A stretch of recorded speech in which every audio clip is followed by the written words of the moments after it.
मैत्रिणींनो, छत्रपती शिवाजी महाराज की जय असं म्हटल्यावर अंगावर काटा येतो. चला तर मी पुढे सांगणार आहे. नमस्कार मैत्रिणींनो, मी पूजा गोविंदसे माझ्या यूट्यूब चॅनलवरती तुमचे मनापासून स्वागत करते. तर फायनली आज आलेलो होतो आपण रायगड येथे छत्रपती शिवाजी महाराजांचा दुर्गेश्वर रायगड पाहण्यासाठी.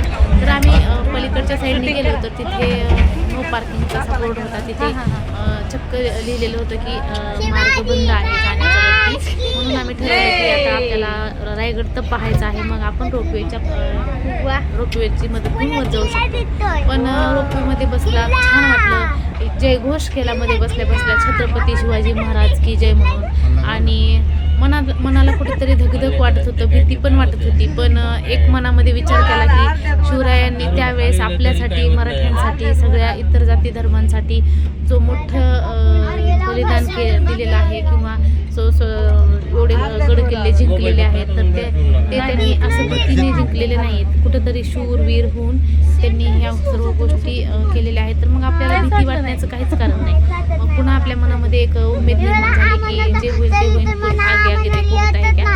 म्हणून आम्ही पूर्णपणे या ठिकाणी अर्ध्यापर्यंत प्रवास झालेला होता आमचा. आणि खाली आमचं नेचर बघू शकतात कितीपर्यंत आम्ही वर आलेलो आहोत.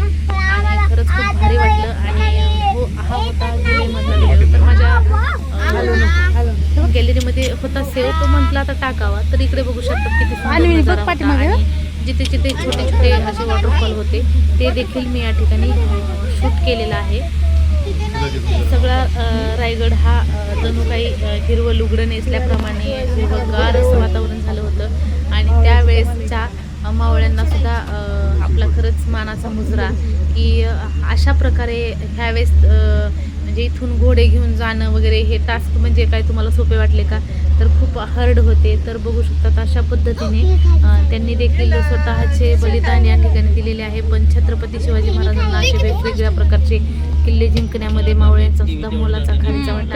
तर तुम्ही अशा पद्धतीने मी व्हिडिओ कॅप्चर केलेला आहे आपल्या मोबाईलच्या द्वारे.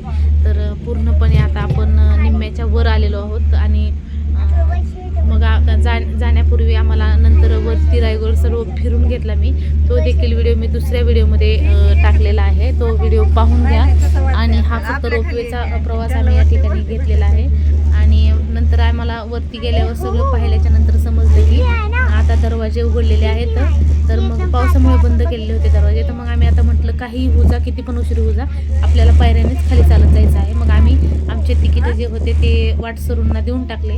आणि आम्ही थेट पायऱ्यांनी खाली रवाना झालो की आपल्याला जाण्याचा जर चान्स वर रोपवेने घेतला तर आपल्याला रायगड पाहून काहीच उपयोग नाही आपण जर चालत नाहीत गेलो तर. मग आम्ही सगळ्यांनी ठरवलं. आणि छोटी 4 ते 4.5 वर्षाची अन्वी होती, तिने देखील रायगड हसत खेळत पूर्णपणे उतरला, कोणाचीही मदत न घेता. आणि खूप छान वाटलं. म्हटलं तुमच्यासोबत सुद्धा ही गोष्ट आनंदाची शेअर करावी. आणि कसा झाला आहे माझा व्हिडिओ ते देखील तुम्ही नक्की कॉमेंट करून सांगा. आणि तुम्ही रायगडला आल्यावरती रोपवेने गेलात का चालत गेलात ते देखील कॉमेंट करून सांगायला अजिबात विसरू नका. छत्रपती शिवाजी महाराजांचे विचार मी तुमच्यापर्यंत मांडण्याचा प्रयत्न केलेला आहे. आणि तुम्हाला छत्रपती शिवाजी महाराजांबद्दल नेमकं वाटतं काय ते तुम्ही कॉमेंट करून सांगायचं आहे. आणि प्रत्येक मराठी मावळ्यांनी छत्रपती शिवाजी महाराजांचा उल्लेख हा कॉमेंटमध्ये केलाच पाहिजे.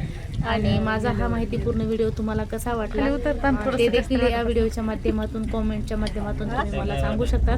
फायनली आता आपण आलेलो आहोत रोपवेच्या फुल स्टॉपच्या जागेवर. जिथं स्टॉप होता तिथं आलेलो आहोत. आणि तुम्ही फायनली बघू शकतात आता आपण या ठिकाणी उतरलेलो आहोत. तर कसा झाला आहे व्हिडिओ ते नक्की सांगा. मी तुमच्या उत्तराच्या प्रतीक्षेत आहे. आणि सगळे आम्ही हॅप्पी होतो आणि यशस्वीरित्या आम्ही प्रवास पार केला. धन्यवाद.